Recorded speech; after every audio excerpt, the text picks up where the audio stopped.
Siamo nei giorni scorsi quando c'è stato l'omicidio di un carabiniere in servizio in abiti civili, in abiti borghesi. Era stato chiamato in una delle piazze più movimentate di Roma, della capitale, insomma, dove regna la movida, per dei giovani che stavano chiedendo insistentemente della sostanza stupefacente di tipo cocaina. Poi erano stati fregati. Questa, insomma, la motivazione. Erano andati in escandescenza e avevano cominciato a minacciare i cosiddetti pusher. Arrivo, insomma, dei militari dell'Arma, partono le coltellate da parte di questi due giovani, uno di 18, l'altro di 19 anni, entrambi degli Stati Uniti, quindi americani. Un colpo o più colpi raggiungono il cuore di un vice brigadiere. Tra altre cose mi sembra che oggi siano stati anche celebrati i funerali in Campania, zona insomma d'origine proprio del militare. Poi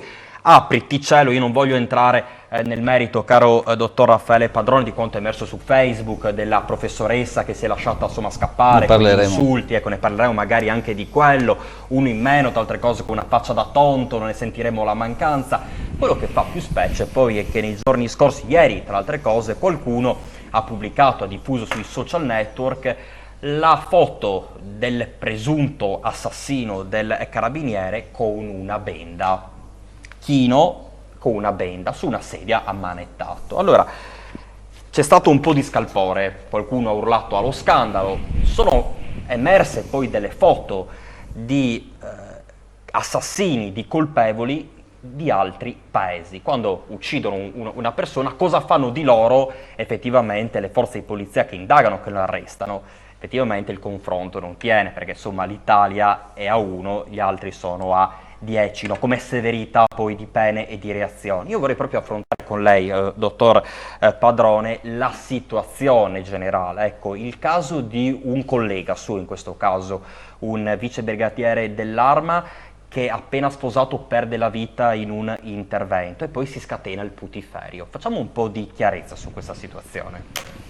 Ben ritrovati. Purtroppo è successo il fattaccio che prima o poi insomma mancava nelle nostre notizie, anche se i colleghi vengono ricordati solamente in queste occasioni, e in queste occasioni si stringono le mani ai colleghi che sono sulla strada. In queste occasioni, l'abbiamo visto oggi alle 12 ai funerali, si incontrano dirigenti, si incontrano alti generali, si incontrano direttori, si incontrano personalità dello Stato, politici, che vanno a stringere le mani, non si sa perché, ai familiari, e poi penso da domani o da mercoledì si siano già dimenticati la faccia sia dei familiari che dei colleghi che sono sulla strada H24. Ed è questo uno dei principali motivi per cui sono veramente indignato, perché poi ci si ricorda di loro solamente in questi momenti, non dico in questi giorni, ma in questi momenti. E al di là dell'episodio che ormai conoscete, un maresciallo è stato ammazzato con 11 coltellate. Provate a pensare quanto tempo trascorre per dare 11 martellate. Se le contate non sono 11 secondi, sono molto di più.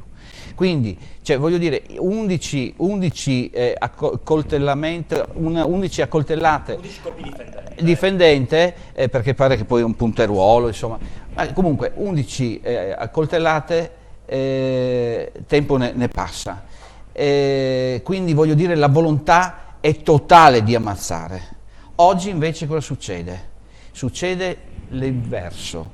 Oggi succede che per una fotografia, per un trattamento che può anche andare al di là delle nostre attività giuridiche, ma che non ha visto nessuna tortura, perché è questo che, attenzione, che credo che si voglia arrivare. Ok, hanno bendato una persona. Guardate tutte le altre polizie. Perché possono averla bendata? L'hanno bendata, allora, possono averla bendata per Perché tanti si motivi. benda una persona? Allora, nella fattispecie, lì il collega si trovava in una stanza dove doveva passare anche un testimone, quindi è stato bendato per quella motivazione, ma soprattutto per non dare la possibilità al fermato di andare in escandescenza quando il soggetto è particolarmente nervoso o sotto l'effetto di cocaina, perché se uno uccide una persona con 11 accoltellate vuol dire che la persona non è neanche in sé. Allora sarebbe servita una bella pistola con un bel calmante, ma noi non ce l'abbiamo, noi non abbiamo neanche i taser, perché sono stati spesi 3 milioni e mezzo di euro per comprare i gradi, ma non sono stati spesi 3 milioni e mezzo per comprare i taser, che è tanto decantati, che è tanto sperimentati, che ancora non abbiamo nelle nostre fondine. Ma non è stato torturato. Allora, se vogliamo far passare questa fotografia, che mi sa tanto da complotto, perché fotografare, mandare, dice sì, ma è stato un carabiniere che l'ha fatto. Sì, ma bisogna vedere cosa c'è dietro a questa fotografia. Cioè veramente non siamo lì per giudicare. Io ho letto tante di quelle stupidate Però sono stati presi già dei provvedimenti è questo, di chi ha divulgato quella foto. Allora, se vogliamo il fare... collega suo certo, non passerà sicuramente dei giorni. Ma sicuramente, ma c'è tanto di complotto dietro questa storia. Ma c'è tanto anche di stupidità in quello che viene detto, non abbiamo la conoscenza, c'è questo pusher, c'è lo spacciatore che grida carabinieri, carabinieri, poi scappa, poi lascia lì il borsello, viene rintracciato, gli stessi americani vanno dai carabinieri a denunciare il fatto che stavano spacciando la droga e hanno trovato il borsello di quello che gli stava vendendo la droga. Cioè ci sono delle cose che non mi convincono neanche sulla tipologia e le modalità di intervento. Eccola qua, allora, guardi, io ringrazio Maurizio dalla regia subito che mi ha ascoltato. Allora, questa è la in basso, l'ultima, è la foto del ragazzo bendato, sì, testa china. Sì. Guardi e guardate, io sì, chiedo agli altri telespettatori negli altri paesi cosa succede. Sì. Negli altri paesi. Sì, ma la differenza sa quale sta? In Italia si no, invidiano la perché hanno bendato un assassino. Allora, i telespettatori stanno guardando poco meno cosa succede. I telespettatori stanno guardando la foto, giusto? Certo. Bene, guardate la differenza. Non ha un graffio, guardate la differenza tra gli altri prima della bendatura. In America è già tanto che l'hanno bendato, perché se l'hanno bendato vuol dire che era un soggetto pericoloso.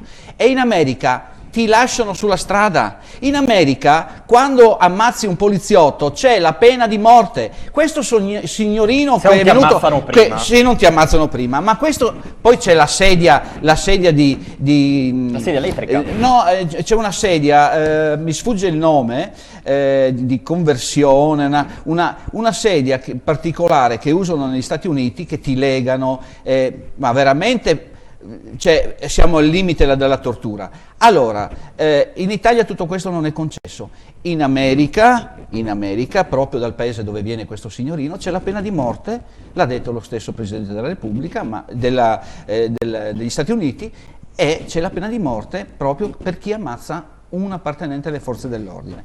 È questo che non riesco a capire, perché ci sia tutto questo, cioè secondo me dietro a questa fotografia c'è un complotto che noi non conosciamo, non è dato sapere, perché è impossibile adesso far passare questa situazione, i due carabinieri, o il carabiniere o chi l'ha bendato, farli passare per dei criminali. Si sta dimenticando la morte del collega, si sta dimenticando quello che ha detto quella disgraziata, perché tale è la professoressa di Novara, alla professoressa di Novara, per quello che ha detto, e abbiamo messo in croce. Io ho fatto subito un nesso, no? I giornalisti hanno messo in croce la nostra paesana professoressa Ciriani, perché nella sua vita privata faceva e fa quello che vuole, senza portare in classe nulla. Questa è un'educatrice che educa i nostri figli, i nostri nipoti, a dire e a fare e a esprimersi in quella maniera su un social network, e dire che tanto questo aveva una faccia da imbecille, uno in meno, hanno ammazzato, non ne sentiremo la mancanza. Stiamo superando tutti questi episodi per far ricadere la colpa ancora su dei colleghi. Questa è la gravità. Allora, quando io dico che poi mancano i protocolli di intervento, ma mancano soprattutto le leggi speciali, delle leggi che in Italia ti permettono di agire in determinata maniera, ma figuriamoci. Certo. Allora dico sì, utopia, certo. Se poi semplicemente perché tu bendi il bandito per non fargli vedere la situazione, perché quello è l'accompagnamento, l'abbiamo visto, parliamo di polizie europee, per non parlare di polizie dei paesi asiatici, di paesi africani, ma io vi porto dei filmati vergognosi che mai un poliziotto, un carabiniere si permetterebbe di fare in Italia. Ma non voglio passare dall'eccesso, ma qua non è stato torturato nessuno. Allora, se in Italia si pensa, invece di fare le leggi, di inserire l'articolo 613 bis per il reato di tortura, io dico, ma stiamo dando veramente i numeri? Cosa volete in Italia? E allora abbiamo visto i colleghi che oggi hanno dovuto utilizzare lo spray. Attenzione colleghi, perché adesso l'avete consumato, non ce n'è più un altro, e quindi attenzione anche come usiamo girate con le mani. Senta, dottore, però c'è il rovescio della medaglia. Allora, io ieri, voi tutti, insomma, anche lei ha letto La Stampa, tutti i media nazionali, a partire dal Corriere, Repubblica e quant'altro, hanno parlato di una situazione a Roma che ormai è fuori controllo. In determinati quartieri dove la movida e si fa sentire, dove lo spaccio di sostanze stupefacenti è all'ordine del giorno. Esistono addirittura dei siti internet per turisti americani, ve lo mostrerò anche, insomma, il sito internet è alla mercé di tutti, dove ti indicano addirittura, è una guida dell'alcol e della droga. Allora, una riflessione è questa: se tutti sanno, caro Raffaele Padrone, che lì si spaccia, che lì c'è delinquenza, che lì ci sono i pusher, che lì la gente va a procacciarsi da bere e la droga, perché succedono ancora questi fatti? Questo fatto forse non sarebbe neanche dovuto succedere, con un po' più di controllo, con un po' di più di attività di intelligence. E non è solo l'attività di intelligence, perché qua parliamo appunto di una persona che parerebbe informatore dell'Arma dei Carabinieri, quindi la cosa è un po' più delicata di quello che conosciamo dai giornali. Ma quello che io dico, a Roma mancano oltre 5.000 ufficiali di polizia giudiziaria, 5.000 di una città come Roma. Come ne mancano a Roma, e come dico sempre ne mancano a Pordenone, ne mancano anche a Roma. E se il territorio è più vasto, è questo quello che succede. Ci sono dei quartieri a Roma che nelle ore serali, per risparmiare sull'energia elettrica, e ve l'avevo detto già qualche tempo fa, vengono spenti i lampioni, perché si risparmia. È difficile anche per voi operare in determinati contesti. Perché uno dei regolamenti che ci accomuna nelle forze dell'ordine è quello di fermare le macchine dove c'è una luce che mi permetta di vedere chi sto fermando. Ma questo di spegnere le luci e di risparmiare, che farà parte di un discorso che lei affronterà anche con la politica sia regionale, comunale, locale. Allora, ve lo ricordate? Anche qui c'erano questi passaggi di spegnere le luci per risparmiare. Ecco, a Roma ci sono interi quartieri dove la luce dopo una determinata ora viene spenta per risparmiare ancora, perché si parla di immondizie, ma basta fare un giro per Roma di notte e vedete quello che succede. Ma l'attività di polizia non può essere fatta da commissariati dove chiudono, costretti a chiudere la sera, da distretti dove chiudono la sera, quindi da stazioni dei carabinieri in questo caso, che vengono chiusi dopo le ore 8. Guardate che quello che succede qua succede a Roma, Torino, Milano, e chiaramente, ripeto, visto in grande misura, questo è il risultato. Allora è inutile parlare di controlli intensi, non sapere. Se la polizia sa, l'intervento avviene, ma purtroppo vediamo cosa succede, che se si esagera, ma io non dico esagerare, cioè dove è stato? Se avessero esagerato i colleghi intervenuti e quel carabiniere sarebbe ancora vivo, perché avrebbe potuto sparare, e invece preso dalla sua bontà ha cercato di mediare anche in quel caso ed è stato accoltellato. Alla fine lo troviamo. Questo è. E poi sarà dimenticato. Voglio vedere se adesso intitoleranno una stanza al Senato anche per questo o alla Camera anche per questo, perché può darsi che quelli che sono andati a stringere la mano oggi ai genitori, ai familiari, magari domani mattina pensano di intitolare, vediamo il nostro ministro cosa penserà, se andrà a intitolare una stanza a questo ragazzo che è morto dopo 40 giorni di matrimonio. Allora io credo che tutto questo non avverrà più.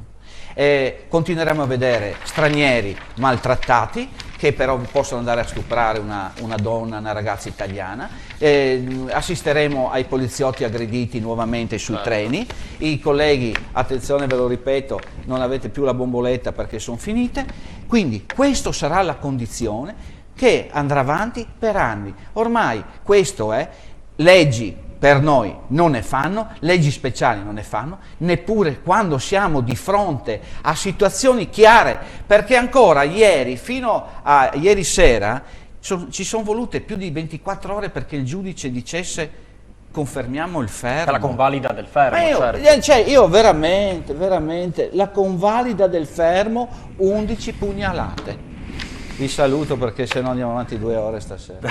Raffaele Padrone, vice segretario nazionale di FSP, Polizia di Stato, ci vedremo nei prossimi appuntamenti. Grazie ancora dottore per essere stato in nostra compagnia. Allora facciamo un bilancio dell'attività della Polizia Ferroviaria nell'ultimo fine settimana in Friuli Venezia Giulia tra controlli ed identificazioni varie.